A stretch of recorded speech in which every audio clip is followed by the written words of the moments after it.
Salut les amis, ici Crypto en Afrique, la chaîne qui vous met au parfum des actualités crypto ainsi que des opportunités. Enfin, on a notre vidéo les gars. On va essayer de faire le tour. Déjà, je m'excuse, j'ai pas vraiment eu le temps d'en faire depuis, depuis un bon moment. Donc, on va essayer d'aller avec les informations qu'on a.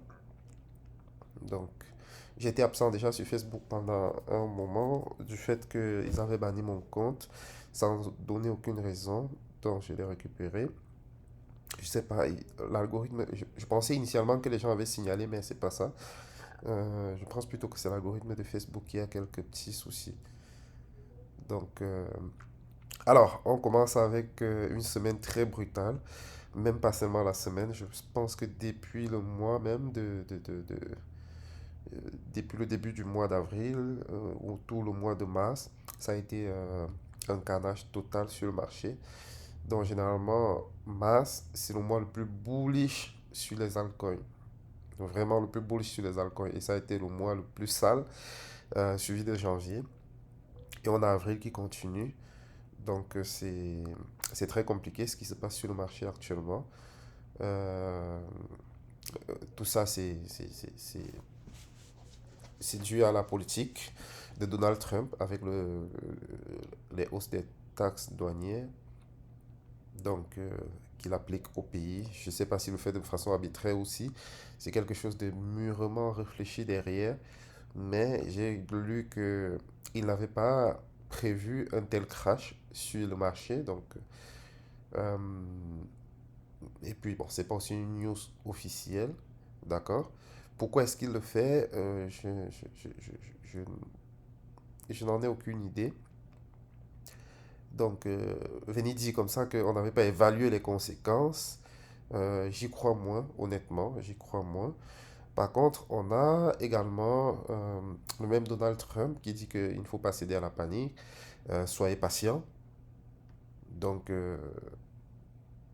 on a l'impression que, voilà, il a un plan derrière la tête et que seuls ceux qui seront résistants vont pouvoir en profiter. Donc ceux qui voient en chaque baisse une opportunité, parce qu'on est un peu fatigué de le dire, et puis les gens sont également fatigués de dire qu'ils achètent la baisse, parce que c'est quelque chose que les gens font depuis 2022 et il n'y a pas de résultat.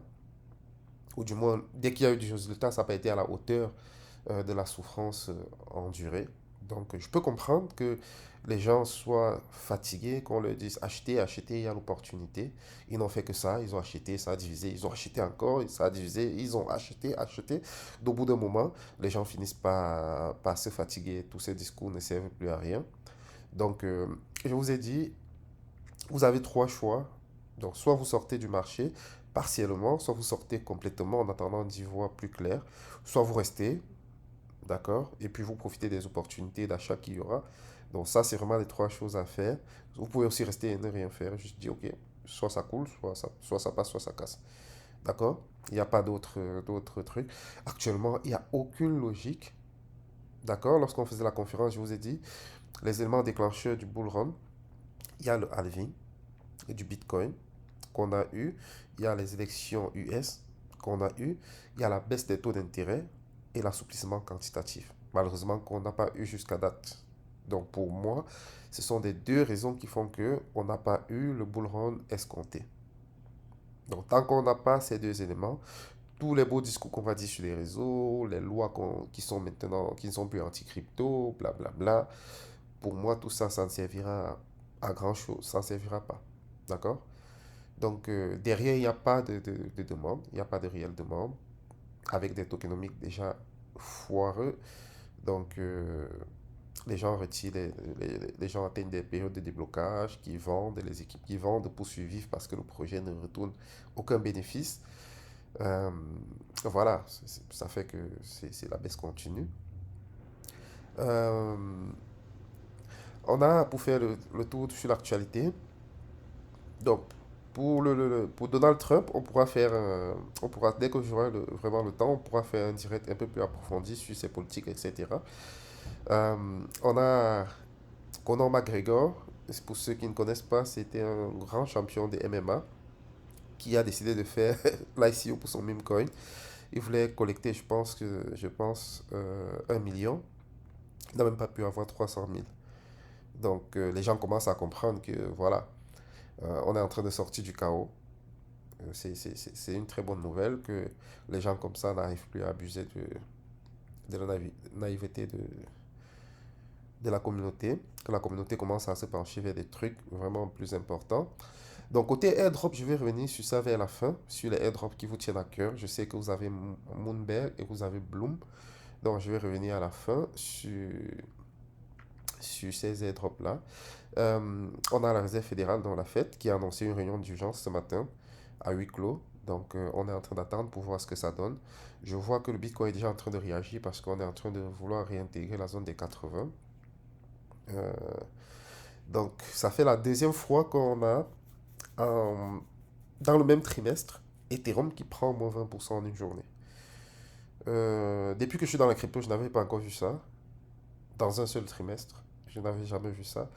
Et même, et puis encore dans le trimestre du bull run, donc de ce qui est supposé être le bull run, c'est quand même quelque chose qui se passe là. C'est de l'inédit. Donc, je tenais à vous dire que ce qui se passe, ce n'est pas juste sur le marché de la crypto. La crypto, c'est une petite entité, c'est une petite goutte d'eau, ok? Donc, c'est vraiment le marché, le global market qui a affecté les gars. C'est la bourse mondiale qui a affecté. La crypto, juste, répond, voilà, répond aussi au choc que subit le marché. On a même le SP500 qui est déjà entré dans la zone de bear market de façon officielle. Donc, on essaie de voir. Les SP500, ce sont les 500 plus grandes entreprises aux États-Unis. Donc, si ces entreprises entrent en bear market, c'est pas bon pour les cryptos. D'accord? Et même, euh, pour être honnête avec vous, les mois qu'on est en train de commencer là, dans le mois d'avril, jusqu'en avril, mai, juin, juillet, août, jusqu'en septembre, ce sont des mois qui ne sont pas favorables à l'investissement. D'accord? Donc, c'est les mois historiquement qui sont les plus baissiers. Sauf que là, je ne peux pas savoir parce que les mois qui étaient supposés être les plus haussiers ont été les plus baissiers. Est-ce que les plus baissiers seront les plus haussiers? Je ne sais pas. Donc, dans un marché où il n'y a plus de logique, il ne reste que la conviction. Puisque plus rien n'est démontable. Vous voulez qu'on vous dise quoi? Pour moi, il faut l'assouplissement quantitatif et la baisse des taux pour que le marché reparte. Maintenant, ça peut arriver n'importe quand et le marché se met à repartir n'importe quand. Donc, les trucs, on va dire, historiquement, ça s'est passé comme ça, on espère que ça va passer comme ça. Vous et moi, vous comprenez que ça ne sert plus à rien. Tout peut venir n'importe quand. Le bull run peut venir à un mois qui est supposé être le mois le pire. Le bear market peut arriver à un mois qui est supposé être le bullish, etc. Donc, il n'y a plus vraiment de logique. C'est pour ça qu'il n'y a plus de logique, il n'y a plus de conseils à donner. Puisque tu vas donner les conseils sur la base de quoi? Puisque j'aime donner des conseils sur la base de ce qu'on peut démontrer. Mais si tu n'as rien que tu peux démontrer, ça ne sert à rien de faire le conseiller. Tout ce que vous pouvez faire, c'est être patient et avoir vos convictions. Celui qui a la conviction reste, celui qui n'a pas la conviction, il s'en va. Donc, il n'y a vraiment pas autre chose à faire. Et vous êtes l'une des communautés, sinon la seule qui est 100% positive. Je vois jamais d'insultes, je vois pas d'insultes en bas des commentaires. La plupart des gens, quand ils postent un truc un peu sur le truc, hein, c'est des rafales d'insultes, etc. Parce qu'à un moment aussi, je pense que il faut, pour les influenceurs, il faut arrêter parfois de vouloir faire l'expert dans quelque chose que on est conscient que nous tous on ne comprend pas. D'accord? Qu'est-ce que tu vas venir apprendre à quelqu'un ici? Sur quelque chose que toi-même tu es en train de découvrir. Ça, c'est une situation que personne n'a jamais vécue. Alors, comment est-ce que tu vas oser venir dire aux gens ce qu'ils sont censés faire? Alors que toi-même tu es en train de découvrir comme eux. Ça ne se fait pas. D'accord? Donc, à un moment, il faut accepter que les gars, actuellement, on navigue à vue, il n'y a rien à faire. Celui qui a ses convictions, il reste. Parce que tout peut arriver. Ça peut se mettre à monter, ça peut se mettre à descendre. Il n'y a rien à faire. Moi, j'ai choisi de jouer la carte de la patience. D'accord? Donc, je m'amuse à chercher des opportunités court terme que je vous partage. Certaines sont bonnes, d'autres sont foireuses. C'est le game. Le but derrière, c'est de pouvoir collecter un peu pour compléter des trucs qui sont vraiment à la ramasse, des bonnes actions ou bien des bons altcoins qui sont ouais, comme Ether qui est vraiment qui se casse la gueule. Donc c'est ça le but pour moi. J'essaie d'être patient, mais en continuant de collecter des projets que moi je sais que ça va vivre. Et en majeure partie, je collectionne du Ethereum. D'accord? Et puis des trucs qui sont un peu liés à Ethereum. Parce que je sais que même s'il y a bear market, c'est pas un problème. Ethereum reviendra. D'accord? Maintenant, 100%, je ne peux pas vous dire parce que rien n'est certain dans la vie, mais il y a plus de chances qu'Ethereum et Bitcoin soient là par rapport aux autres. Donc, je collectionne Ethereum. Donc, chacun a ses petits plans. Hormis ça, il y a d'autres petits trucs qui sont vraiment sous-évalués. Je ne vais pas vous dire dans quoi vous allez aller investir, mais je vous dis juste que j'ai des projets qui sont, à mon avis, viables, d'accord, qui ne sont pas parfaits, qui n'ont pas encore forcément terminé ce qu'ils sont en train de développer, mais que je sens que l'équipe continue de bosser. Je parle là d'un truc comme euh, Eigenlayer, qui sont en train de développer. Ils ont des trucs qui fonctionnent, ils ont une vision, ils ont le protocole qui rapporte déjà quelque chose, même si les dépenses sont encore supérieures, ce n'est pas encore ça, etc. Donc, il y a des petits projets comme ça que je sens qu'ils ont quelque chose de plus qu'ils apportent dans l'écosystème, que je sais que voilà, ce n'est pas juste un énième Layer one ou vous voyez, des trucs comme Celestia, ce n'est pas des projets parfaits, mais c'est des projets qui apportent quelque chose qui n'existait pas avant. Contrairement à une blockchain comme Sui ou Aptos qui vient pour régler un problème que Solana avait déjà réglé, etc. Je ne dis pas que Sui ou Aptos c'est pas bon ou que ça va pas monter. Je dis juste que actuellement mon choix se fait vers des trucs qui apportent quelque chose qui n'existait pas et des choses qui sont utiles, pas forcément pour le consommateur, mais pour des builders aussi.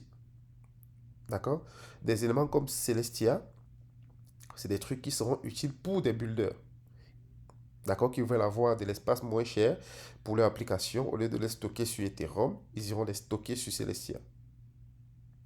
D'accord? Donc ça veut dire que c'est un service que Celestia vend contre de l'argent. Eigenlayer, pareil. Donc les gens qui veulent faire, qui voudront sécuriser leur chaîne à partir de la puissance monétaire d'Ethereum pourront venir l'acheter, acheter cette puissance-là chez Eigenlayer. Donc, ça fait que même si toi, tu ne te demandes pas ce que tu... Parce que je vous dis souvent, si toi-même, tu ne te demandes pas ce que tu utilises ou en quoi le protocole te sert, n'investis pas là-dedans. Donc, ça peut ne pas te servir, mais ça peut servir au builder. Donc, mon sens est dit, il faut que le protocole sur lequel tu investis rende un service qui, en retour, génère de l'argent. Parce que quand ça va commencer à générer assez d'argent, l'équipe ne sera plus dépendante de la vente des jetons pour survivre. 99% des altcoins, l'équipe dépend fortement de la vente des jetons. Vous voyez la fondation Ethereum, ils vendent des Ethereum. Vous voyez euh, XRP, tous ils vendent. Solana, tous. J'ai dit même c'est 80, c'est 100% des altcoins. Je connais aucun altcoin qui vit 100% de la génération de ses, de ses revenus. Il n'y en a pas, ça n'existe pas. D'accord? Mais il y en a qui sont sur le chemin. Vous voyez comment c'est en train de croître. Ok, il y a aussi un projet que j'aime bien, IO, où il montre quand même comment l'évolution des revenus, ça monte, ça vient, ça vient, ça vient. On n'en est pas, on est encore très très loin de ce qui peut être l'indépendance au jeton, mais vous comprenez quand même que c'est là, on est sur le chemin. D'accord? Donc c'est dans ce sens que moi je regarde les trucs et j'ai fait une liste des projets que je compte rajouter en quantité. D'accord? Donc, j'ai ajouté ça dans CoinGecko, j'ai mis les quantités, etc. Donc, supposons que ça me donne 1000 $ achetés. OK? Donc, à chaque fois que le marché baisse, je regarde juste ces projets-là. Ah, c'est devenu 800. Ah, c'est devenu 700. Donc, je suis plutôt content du fait que je vais débourser moins d'argent pour les acheter que d'aller regarder ce que je devais gagner ou ce que je suis en train de perdre dans mon wallet.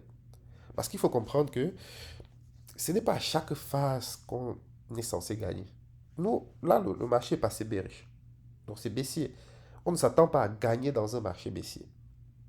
Si tu veux limiter tes pertes, tu vends, tu attends. D'accord? Et tu veux trouver en ça une opportunité, tu collectes, tu collectionnes. Mais ne va pas chercher du gain dans un marché qui est baissier. D'accord? Et dans un marché haussier, c'est pareil.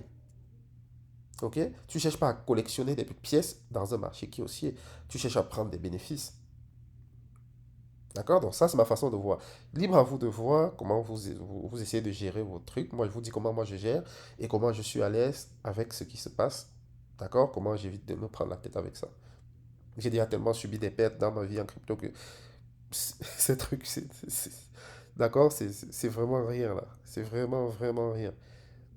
D'accord? Et mais j'ai la conviction que on est en train d'aller vers quelque chose qui fera du sens. Est-ce qu'on emprunte le bon chemin? J'ai peut-être des doutes sur certains trucs, mais je pense que la finalité, la DeFi va s'imposer, les cryptos vont s'imposer. D'accord? Donc, euh, voilà. Ça, c'était quoi ça?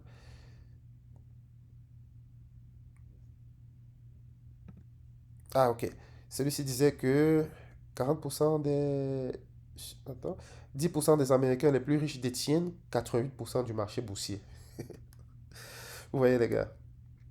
Bon, c'est ce qu'on appelle un peu la loi de Pareto, là. Ouais, les 10% détiennent les 90% du marché. Et puis le reste, bah non. Le game est truqué, on est dans un game truqué, les gars. Donc, on n'a pas de truc. C'est soit on apprend à jouer pour nager et gratter notre pas, soit on reste, on pleure ou on va au champ, on fait des trucs, voilà. Mais pour tout ce game, c'est truqué jusqu'à l'os. Pour ceux qui pensent que ce n'est que la crypto, vous foutez le doigt dans l'œil, les gars. Donc, bon, ça, c'est les jetons de Binance. Bon, on peut pas être rigoureux là-dessus parce que tout le marché a craché, j'avoue. Mais vous avez vu qu'aujourd'hui, Binance est devenu, ça l'était, mais un peu moins. Binance est devenu l'exit liquidity, le top signal de tout projet. Pour un projet qui rêve même de se lister sur Binance, je me demande même pour l'équipe, si je suis un chef de projet, je ne pourrais jamais rêver d'être sur Binance parce que pour les investisseurs, cette hype d'annonce avant listing, c'est important pour eux de vider leur bac. Mais pour le projet, l'équipe projet, c'est la pire des choses qui puissent arriver actuellement d'aller sur Binance. D'accord? Parce qu'après, c'est le déclin. Après, c'est le déclin. Tout ce qui allait sur Binance, ça s'est fracassé la gueule. Et ensuite, Binance est passé à un autre level de malhonnêteté qui ne dit, bon, je ne peux pas dire malhonnêteté parce que ce qu'ils font, c'est peut-être légal, mais euh, avec ce qu'ils font, on ne peut pas gagner. D'accord? Pourquoi? Parce qu'ils se servent du marché des futurs pour manipuler le marché spot. Donc, vous avez vu, ils ont lancé un concours récemment pour lister des projets. Ils lancent un concours, ils doivent sélectionner juste deux projets. Il y avait peut-être 8 projets. Qu'est-ce qu'ils font? Dès qu'ils lancent le concours, ils voient comment il y a de la volatilité sur ces projets-là. Donc, vu qu'ils ne veulent pas louper ça, ils listent directement tous ces concurrents dans Binance Future. Et à partir de là, ils commencent à short. Du coup, tous ces projets n'ont même plus eu la moindre hausse ou toutes les moindres hausses étaient shortées jusqu'à leur listing en spot. Donc, au final, c'est Binance et ses petits amis qui se sont fait du beurre sur ces listings et la petite population est restée encore ruinée une fois de plus. Donc, c'est vraiment, vraiment, vraiment, vraiment compliqué. On a un autre côté Robert Kiyosaki. Je vous avais dit que le type, si c'est un charlatan. D'accord? Mais vous avez, il y a des gars qui sont venus nous dire, ah non, c'est lui, père riche, père pauvre, blablabla, blablabla. Parce que, effectivement, quand tu fais tes débuts, tout comme moi, quand je faisais mes débuts dans la lecture, développement personnel, les trucs, tu rencontres des gens comme ça sur ton chemin. Peut-être pas physiquement, forcément, je veux dire. Tu lis des ouvrages, et puis ce sont des gens qui te séduisent dès tes débuts, et puis que tu admires. Mais quand tu évolues un peu, tu comprends que c'est pas ce que vous pensez. Tu comprends que son business est ailleurs. Son business est sur l'attention que vous avez sur ces trucs. C'est son business. Vous comprenez un peu? Je dis pas que c'est pas des gens riches ou c'est pas ça le débat. Je dis juste que plus vous étudiez ces gens, plus vous comprenez que ils sont pas si impressionnants ou si parfaits, on va dire ça comme ça. Ils sont impressionnants du fait qu'ils ont un parcours respectable, ils sont millionnaires, etc. Même s'ils sont sur la dette, c'est respectable. Tout le monde n'est pas comme ça. Mais ils ne sont pas, ils ne sont pas aussi parfaits qu'on le pense. Donc, il nous explique que la crise dont il avait prédit dans son livre est enfin là. Son livre qui est sorti en 2002. Donc, si tu avais lu son livre et que tu avais peur que la crise doit arriver, tu n'as pas investi, tu aurais loupé de 2002 jusqu'à aujourd'hui. Avec tout ce qu'on connaît, Tesla, Apple, Microsoft, Meta, Google, etc. D'accord? Donc, pour dire, n'écoutez pas quelqu'un sur Internet pour baser vos investissements. Faites toujours vos propres recherches. D'accord? Parce que tous ceux qui sont sur Internet, personne ne connaît le futur, l'avenir. Sinon, eux-mêmes, ils doivent être des multimilliardaires parce qu'ils savent, et je vais faire ci, je vais faire ça. Non. Tout ça, c'est un grand casino. Et nous tous, nous sommes des naïfs qui participons. Certains ont certaines informations en avance, c'est de la triche. D'accord? Mais à part ça, tous ceux qui n'en ont pas, il y a donc un ensemble d'outils, l'analyse technique, l'analyse fondamentale, etc. On se bat pour pouvoir être le plus proche de la réalité ou de l'information qu'on peut anticiper. Mais dans le fond, tous ceux qui sont là, on joue à armes égales, à part les tricheurs. D'accord? Donc il ne faut pas que quelqu'un vienne vous impressionner ou vienne faire croire qu'il connaît l'avenir ou etc. Non. Donc prenez toujours vos chances, euh, gérez vos émotions, gérez vos risques. Apprenez juste ces trucs-là. Apprenez à manier les outils de la finance. N'apprenez pas à être suiveur de quelqu'un. OK? Apprenez à vous dire, OK, comment est-ce que je peux interpréter l'analyse technique? OK, comment est-ce que je peux faire l'analyse fondamentale? C'est ça qui vous donne euh, votre réelle liberté. Ce n'est pas juste attendre que des gens viennent vous dire, alors que des gens, ces mêmes gens sont en train d'investir sur les marchés. Et lui, il s'était trompé sur Bitcoin. C'est en 2020 ou 2021 qu'il est revenu sur Bitcoin. Il a toujours dit que c'était la merde. Oh, Bitcoin était déjà à plus de 30 000 quand il revient. On voit un peu. Donc, ils ne sont pas parfaits, ces gens. Même Warren Buffett, qui est le plus grand investisseur, il a toujours dit que Bitcoin, c'est la merde. Pourtant, depuis l'instant où il a réfuté Bitcoin, bah, Bitcoin a fait peut-être fois 1000. D'accord? Donc, quoi d'autre comme information? Ta, ta, ta. Donc, on peut faire un tour sur d'autres marchés, hein, parce que comme je vous dis, c'est le marché. Ce n'est pas qu'une histoire de crypto. Si je viens ici sur crypto-monnaie, ça c'est sur Google Finance, donc vous pouvez y accéder, Google/Finance. Donc vous allez voir comment il y a moins de volatilité. Donc, on a. Bon, ça c'est un dollar canadien. C'est pas très intéressant, mais bon, c'est des variations qui sont. Bitcoin qui est plutôt dans le positif, Ether dans le négatif aujourd'hui. Les devises, vous pouvez voir les marchés à thème aussi. Vous voyez comment c'est le rouge partout. Les devises, le marché asiatique, vous voyez, moins 7%, moins 7%, moins 13%. Là, quand vous voyez ce genre de marché, la bourse prend moins 7% en un jour. Parce que les gens qui tradent sur la bourse, vu que les variations sont moindres, ces gens tradent avec des effets de levier importants. Fois 10, fois 20, fois 25. Parce que les variations sont moindres. Vous comprenez? Donc, quand vous voyez moins 7 comme ça, là, sachez qu'il y a des gens qui viennent de perdre 70% en une journée. Et il y a des gens qui viennent d'être liquidés. Parce que moins 5% de variation, ça liquide la plupart des gens. Parce qu'ils traitent avec les 25, 20. OK? Donc, c'est très grave. C'est comme si en crypto, le Bitcoin avait fait moins 25% en un jour. Quand vous voyez moins 7% en bourse comme ça. C'est comme si Bitcoin avait fait moins 25 ou moins 30% en un jour.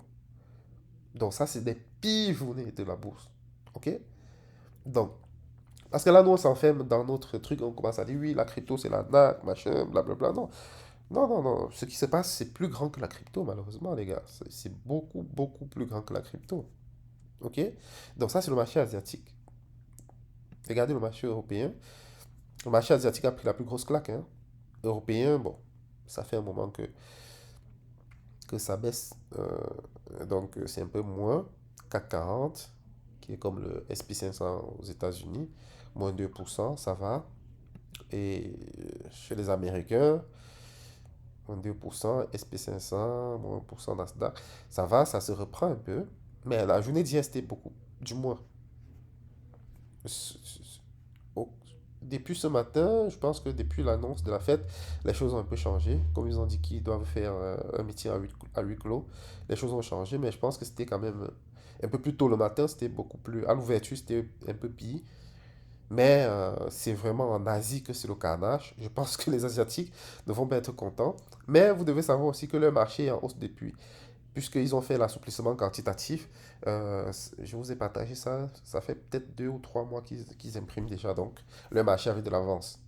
Donc là, c'est plus une prise de profit générale que même parce qu'ils étaient déjà en hausse, donc ne regardez pas ça comme ça.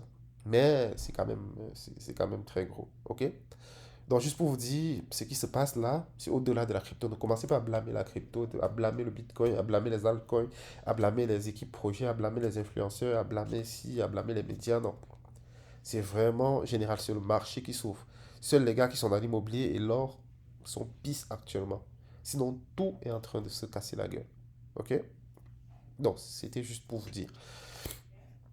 Dans l'ensemble, c'est mauvais.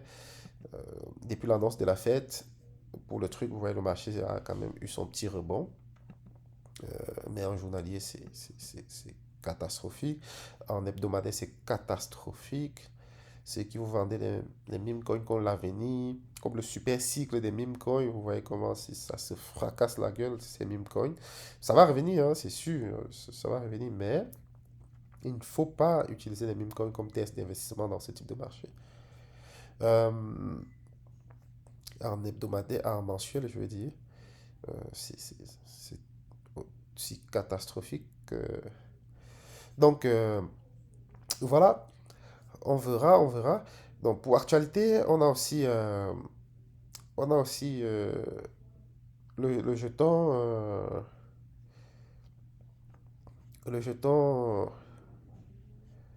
de la famille de Trump, là, le World Liberty machin Finance, là, donc qui est actuellement valorisé, le jeton est valorisé à 1 dollar, 0,1 dollar, parce que ils ont fait un deal OTC avec un market maker qui est DW Lab. Donc DW Lab euh, avait envoyé Vincent, attends, oh, avait envoyé 25 millions. Si on va sur des trucs un peu plus, ils avaient envoyé 25 millions, que je retrouve la transaction, euh, que je retrouve la transaction. Voilà, ils ont envoyé 25 millions de dollars à World Liberty. Et après, World Liberty leur a envoyé euh, 250 millions. Donc ça revient à dire que le jeton s'est vendu à 0,1. Donc vous vous souvenez, nous on l'avait acheté à 0,015. Donc si actuellement ça se vend à 0,1, ça veut dire qu'on a déjà quand même fait x6 sur l'investissement de départ. À mon sens, qui est une très très bonne chose.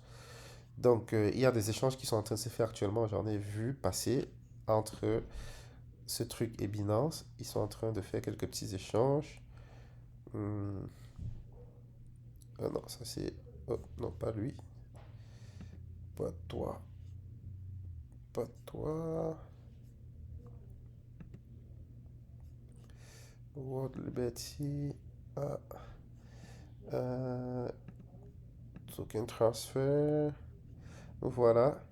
Ils ont envoyé 20 dollars sur Binance. Binance a envoyé 20 dollars. Il y a des petits tests qui sont en train de se faire. On se demande est-ce que Binance a listé le stablecoin, l'UST1.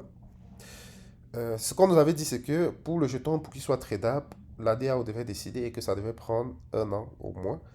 Donc, je ne sais pas s'ils doivent précipiter des choses. Je ne sais pas. Donc, pour aller dans l'analyse technique, on va voir.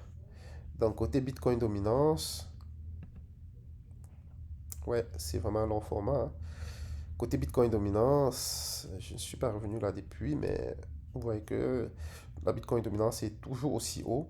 Donc, il n'y a aucun signe que les altcoins vont prendre la force. Désolé, les amis.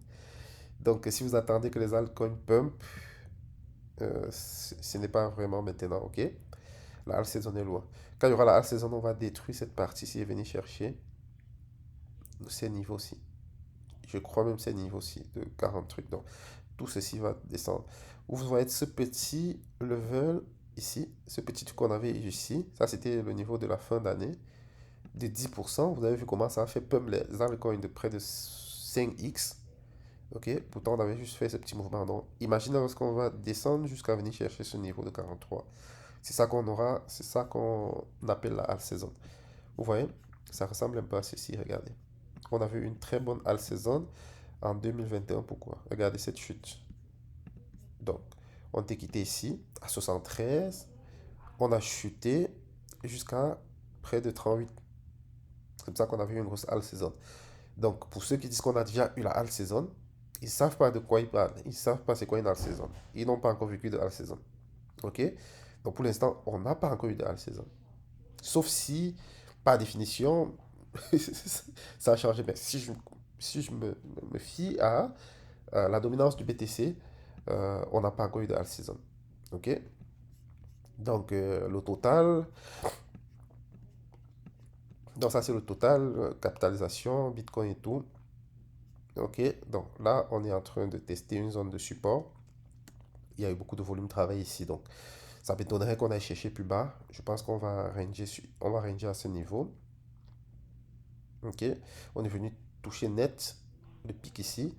Donc, parce que si on détruit ici, c'est mort. On retourne en bear market. OK? Donc, si on réussit à creuser ce volume-ci, c'est mort. Puisque ici, si on pète ici, il n'y aura plus de résistance. Donc, tout ça sera ravalé très vite. Bear market accéléré. Donc, total 2 est plus en mal. Donc, total 2 me fait peur. Il faut vraiment que le Bitcoin reste fort. Regardez le total. Oh, le total 2 fait craindre. Le total 2 donne l'aspect qu'on est déjà en bear market, hein. En tout cas, par définition, là, le total montre qu'on est en bear market pour les alts. Parce que c'est tout sauf Bitcoin. Vous voyez, on a déjà percé la résistance qu'il ne fallait pas. Donc, il faut que Bitcoin nous aide à ne pas céder. Sinon, là, on a déjà percé. Donc, ça sera très facile pour les altcoins de redescendre à ce niveau-ci. Donc, perdre encore 35% sur la capitalisation totale des altcoins. C'est ce que le graphique me dit, hein. Je suis désolé. Donc, à partir de là, il n'y a plus de grande résistance. Les altcoins sont à la merci du marché, là. Regardez. Ici, il n'y a rien. OK? Ici, il n'y a rien. Donc, peut-être qu'on risque de revenir travailler ce niveau-ci. Oh là là, si ça arrive, ça va tellement faire mal, les amis. Vous allez encore perdre, si ça arrive, vous allez encore perdre près de 60 à 80% de la valeur de vos altcoins dès le niveau de maintenant. Donc là, c'est très très dangereux de détenir des altcoins. Donc sachez que ce petit creux, s'il n'y a pas de résistance, les gars, on est vraiment à la merci des market makers. Désolé de vous l'apprendre comme ça, mais je suis obligé de vous dire ce que je vois. Même si on a un RSI qui est déjà très bas, mais on en a vu plus bas en 2022. Donc, c'est compliqué. Vous voyez, quand on était ici, on a creusé aussi, mais on est quand même allé mécher sur la tête du support, même si on n'est pas allé creuser jusqu'en bas. Donc, peut-être que on va quand même rester ici, mais ce que je vois ne me plaît pas. Total 3, donc les altcoins excluent Ethereum. Ça se porte plutôt bien. Donc, je pense que c'est Ethereum qui crée ça pour le total 2. C'est Ethereum qui crée la merde ici. Donc, si Ethereum se reprend vite, on va repartir. Mais si Ethereum reste à chialer, ça sera compliqué. Parce que les altcoins sans Ethereum, le mal est déjà fait. On est en train de jouer sur la dernière partie du support. Si on pète, ça sera encore très sévère. Parce que là, lui, son creux nous amène jusqu'ici. Et vous voyez que ça correspond à quoi? À cette boîte rouge ici qu'on avait depuis 2022, qu'on a dû échapper pour sortir du bear market. Donc ça veut dire qu'on reviendra à ce niveau de support du bear market, mais avec des prix 10 fois moins que ce qu'on avait à ce moment en bear market. Oh, qu'est-ce que ça fait mal, les gars. Qu'est-ce que ça fait mal, qu'est-ce que ça fait mal. Donc, c'est moins inquiétant pour moi, côté Total 3. C'est vraiment parce que la balle est dans le camp d'Ethereum. Donc, euh, côté Bitcoin, donc on est sur le bout du ruban de moyenne mobile. Euh, je suis pas très très inquiet côté Bitcoin, je vous l'avoue. Mais on va quand même voir ce que ça donne.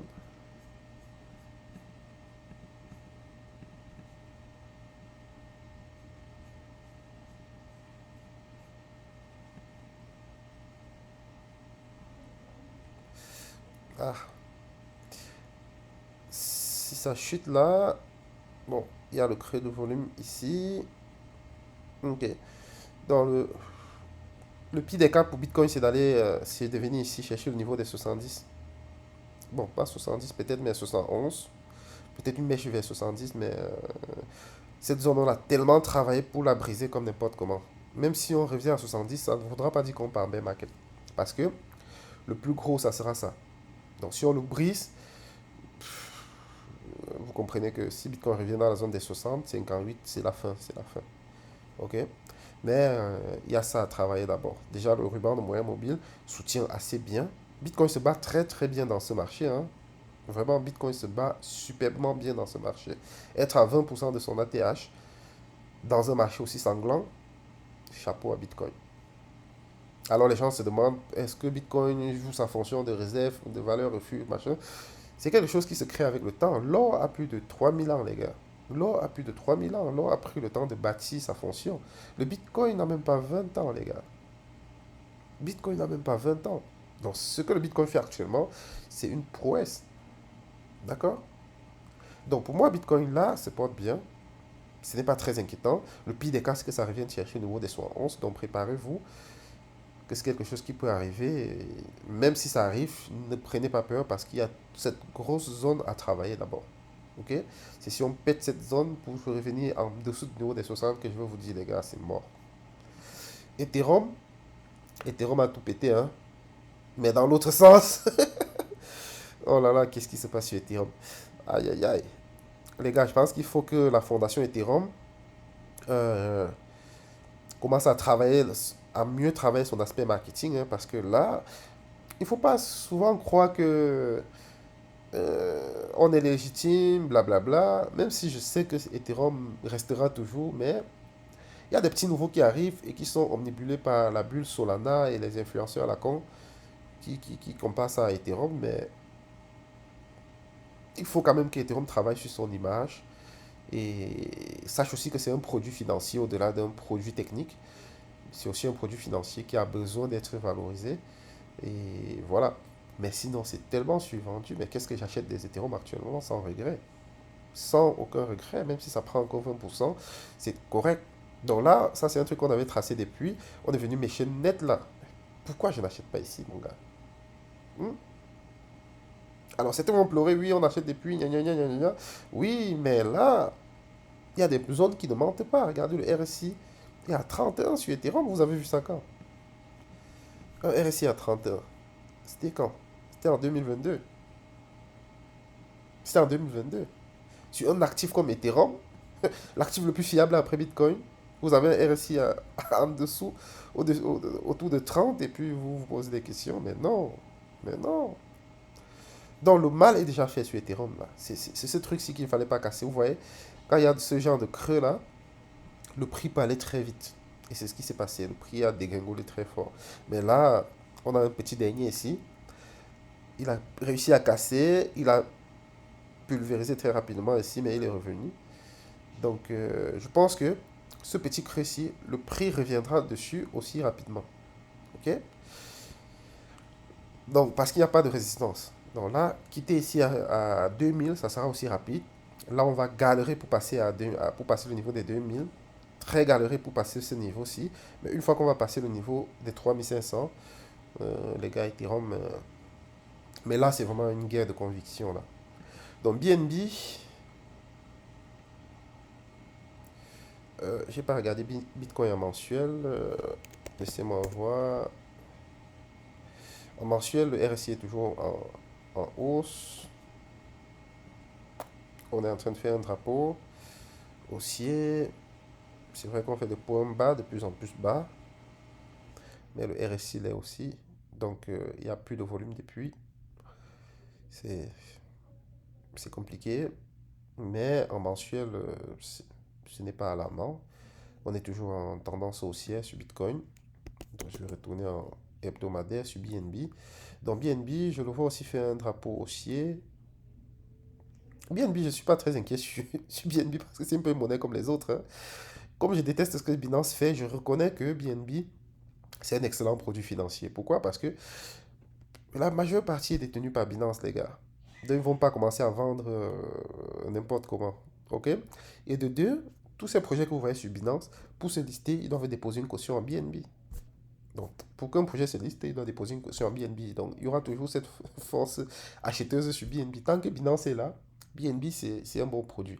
Bah, les gens vont vous dire, vont me demander, vont vous dire, mais tu es tout le temps en train de dénigrer et insulter Binance, mais pourquoi tu valorises le BNB? On a même choisi de mettre Iris en paix avec le BNB parce qu'on sait que c'est un excellent produit financier.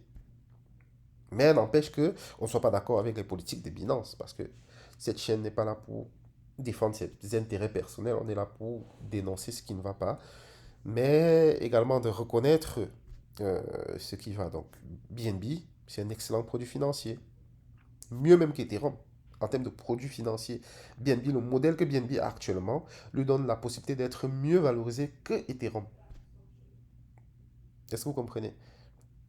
J'ai pas dit que la blockchain BNB dépasse Ethereum ou que le jeton BNB dépasse. J'ai dit, avec le modèle que BNB a actuellement, il a la possibilité, il a une croissance beaucoup, il a une marge de croissance beaucoup plus grande que Ethereum. OK?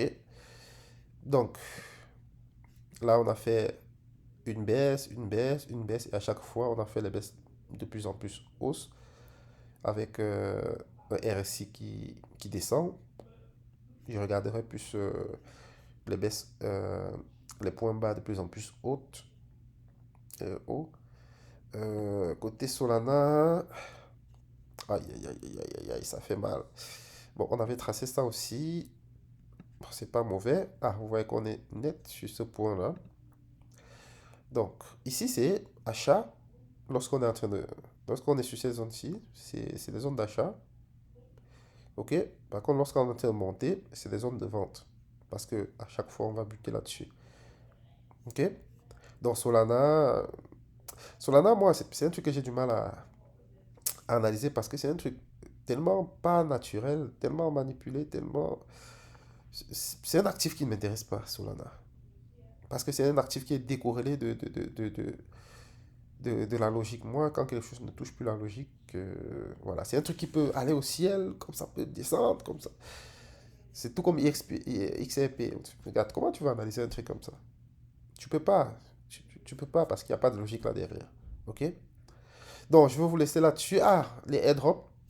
OK, pour les airdrops, les deux airdrops euh, qu'on a actuellement, on a Moonbear et puis Bloom. Donc, Moonbear, ils ont dit la saison 2 est terminée. Donc, pour la saison 3, vous devez faire du trading sur leur plateforme, leur terminal. J'ai pas encore testé parce qu'ils avaient un bug avec mon compte principal avec lequel je travaille depuis. Donc, j'ai écrit à l'équipe plusieurs fois. Je leur ai même envoyé des captures d'écran avec les erreurs, etc. Pour qu'ils aient une idée de là où ils vont frapper. Ils ont ignoré. Bon, ils ont dit qu'ils doivent regarder, mais ils l'ont pas fait. Euh, donc, je ne sais pas si c'est que les devs ne sont pas compétents ou c'est juste qu'ils sont négligents. Euh, j'en ai aucune idée, mais bon, à voir si vous avez commencé, si vous pouvez compléter. Ces phases-ci ont beaucoup de. La phase financière donne toujours plus de points, ou bien de, vous donne beaucoup plus de jetons que la phase où il faut juste aller cliquer, inviter les gens, faire des trucs, blablabla. OK? Donc, je dirais si vous avez la possibilité, farmer, gratter quelques points. euh, c'est ça. C'est la même chose sur Bloom. Bloom, c'est pareil, il y a les mêmes points, il y a des, il y a des mêmes points, il y a des BP, des Bloom points. Donc actuellement, on est sur la partie trading avec les mêmes points. Donc, ils ont dit que la plus grosse allocation sera basée sur les mêmes points parce que ceux qui mettent toujours la main dans la poche seront beaucoup plus payés que ceux qui ont juste fait des trucs gratuits, qui ont joué au jeu. Je vois les gens se plaignent souvent, disent, nous on a beaucoup joué au jeu et puis c'est comme ça que vous nous remerciez. Mais quand vous jouez à un jeu, ça n'apporte rien au projet, hein. D'accord? C'est vrai que oui, ça vous permet de rester sur l'application, mais ça n'a pas de valeur pour eux que vous soyez en train de jouer. D'accord? Ça ne sert même à rien, le fait qu'ils aient mis le jeu là. OK? C'est juste parce que c'était en tendance. Mais sinon, ce qui a une réelle valeur pour eux, c'est des gens que vous invitez parce que vous faites du marketing pour eux. Et ce qui a encore beaucoup plus de valeur pour eux, c'est le fait que vous aidez à vous trader sur les plateformes, vous apportez du volume. Donc, ça veut dire que l'équipe pourra donc rentabiliser sur votre activité. D'accord? Donc, c'est ça, ça a beaucoup plus de valeur que juste. Parce que, avant de pleurer souvent, comprenons aussi la logique dans quelque chose. D'accord? On va pas juste vous payer parce que vous jouez un jeu. Il faut aussi vous demander, mais c'est quoi l'apport? Je ne dis pas qu'ils ont raison sur tout ce qu'ils font. D'accord? Ils font des trucs mal, ils exploitent, ils font des trucs. Ok. Mais parfois, demandons-nous aussi que si je suis quelqu'un qui fait un projet, comment est-ce que je réfléchis? Qu'est-ce qui aura plus de valeur? Etc. Donc, il y a certains trucs qui ont beaucoup plus de valeur. Ne voyez pas juste qu'ils veulent prendre notre argent, ils veulent. Non, non, non. C'est pas que ça. D'accord? C'est nous qui demandons au projet, ayez un modèle de revenu qui va permettre au projet de ne pas être utilisé, de taper dans le jeton. Mais tant qu'un projet essaie d'avoir ce modèle de revenu, c'est encore nous qui disons, ah, vous voulez taper dans nos poches. Vous voyez un peu? Donc c'est un petit cercle vicieux. Ou bien si un projet lance un airdrop, il faut lancer l'airdrop, c'est encore nous qui allons dire, bah, ton projet là n'a pas n'a pas ton jeton n'a aucune utilité. À quoi ça sert même? À quoi ça sert? Non. Mais tant qu'un projet dit non, je vais mettre une utilité à mon jeton, vous dites non, ça prend du temps, non, vous êtes malhonnête, non, vous êtes ici. Donc, comme je dis, je ne suis pas en train de dire qu'ils font des choses bien. Il y a beaucoup de déchets dans la communication, il y a beaucoup de négligence de la communauté. Mais sachant aussi que la vérité, c'est celle-là. Ceux qui seront récompensés seront toujours ceux qui auront mis la main dans la poche. Ça, c'est la vérité. Maintenant, est-ce que j'aurais géré des trucs pareils si j'étais à leur place? Je ne sais pas. Je pense que non. Mais la réalité est celle-là. OK? Donc, j'espère que cette petite vidéo... Non, c'est quand même une longue vidéo qui va durer. Donc, prenez le temps qu'il vous faut. On n'est pas allé en profondeur. Je vais programmer peut-être un direct où je pourrai répondre directement à vos questions. Mais actuellement, la balle est dans le camp de la fête. Donald Trump est en train de leur demander de baisser des taux. Et lorsqu'ils vont baisser des taux, ils sont obligés de réimprimer de l'argent pour, euh, pour, euh, pour relancer l'économie. Et là, les Américains, eux, vu que les trucs ont tellement chuté, ils vont avoir la possibilité de racheter encore des trucs à des prix vraiment, vraiment, vraiment ridicules. Donc, si le plan de Donald Trump marche, au final, les Américains seront contents. Moi, si je suis à sa place, je ferais des choses aussi comme ça. Je ne serais pas le genre de président où je viens, des choses montent, ça monte, après on se lasse, et puis ça commence seulement à descendre, et puis les gens disent non, tu dois partir, regarde comment tu as laissé le truc. Donc, je préfère venir et que le truc baisse, et en repartant, que je mette au moins des trucs hauts, d'accord? Et je sors en disant voilà, voilà ce que j'ai fait. Donc, je pense que notre résistance est mise, notre patience est mise à rude épreuve. Et j'ai l'impression, je n'en sais rien parce que je le vis comme vous, mais mon impression c'est que seuls ceux qui seront les plus tenaces vont pouvoir s'en sortir. On va peut-être souffrir, on va peut-être saigner, on va beaucoup perdre, mais seuls ceux qui iront jusqu'au bout vont être récompensés. C'est ça le principe même de la richesse. Sinon tout le monde serait riche. D'accord? Il faut que le chemin soit compliqué comme ça pour que, voilà, euh, on puisse s'en sortir à la fin avec quelque chose. Je ne dis pas que c'est quelque chose qu'on avait prévu, blablabla. C'est encore plus dur, beaucoup plus dur que ce qu'on avait pensé. Mais est-ce une raison d'abandonner? Pour ma part, c'est non. Vous, vous faites ce que vous voulez. Mais moi, je vais aller jusqu'au bout de cette aventure, quitte à ce que ça prenne 1 an, quitte à ce que ça prenne 6 mois, quitte à ce que ça prenne 2 ans, etc. Parce que des investissements que j'ai fait maintenant, c'est des investissements qui sont transformés en investissements long terme, d'accord? Je suis sorti du cercle des gamblers, des gamers. Si je veux un truc court terme, je vais aller faire du trading avec des effets de levier. Mais pour des investissements, comme je sais que la crypto est en train de transiger, sortir de la phase de chaos, euh, pour ma tranquillité, j'ai dû transformer mes investissements en trucs long terme, comme si j'étais sur le marché des actions. D'accord? Pour ceux qui sont sur la crypto, ils sont beaucoup plus impatients parce qu'ils ne sont pas passés par le marché des actions où tu peux faire du 6 ans pour avoir 20%. Ou tu peux faire 8 ans pour retrouver ton investissement de base. OK? Regardez, je vais vous montrer quelque chose. Euh, MicroStrategy Stock. Regardez, hein, je vais vous montrer. Vous voyez? Donc, MicroStrategy, quelqu'un qui avait acheté l'action en 2002 ou en l'an 2000, quand on était au pic, regardez, il aurait attendu de l'an 2000 jusqu'en 2000, 2024. 24 ans pour récupérer son argent. OK? Ça, c'est pour celui qui avait investi quand il y avait le pic de l'an 2000. Donc, pour celui qui avait investi entre 2000, à partir de 2002, d'accord? Tu avais investi entre 2002 et peut-être 2010. Regarde tout le temps que tu aurais fait. Tu vois? Donc, tu aurais attendu 20 ans pour voir le truc. OK? Donc, je comprends que vous êtes impatient, mais dites-vous que les investissements, ce n'est pas aussi aisé. OK? Regardez Microsoft. Hmm? Pour ceux qui ont investi en 2001, ils ont attendu. Pour ceux qui ont investi en 2001, ce n'est qu'en 2016 qu'ils ont commencé à être rentables sur Microsoft. OK? Jusqu'en 2016, 15 ans plus tard. OK? Nvidia, regardez. Tous ceux depuis 2002, il ne s'est rien passé sur Nvidia. Regardez. Regardez. Rien. Jusqu'en 2018 que ça a commencé. Et même après 2018, ça s'est baissé un peu jusqu'au boom. Et c'est maintenant que les gens veulent vous vendre Nvidia. Non, c'est pas maintenant qu'il faut acheter. OK?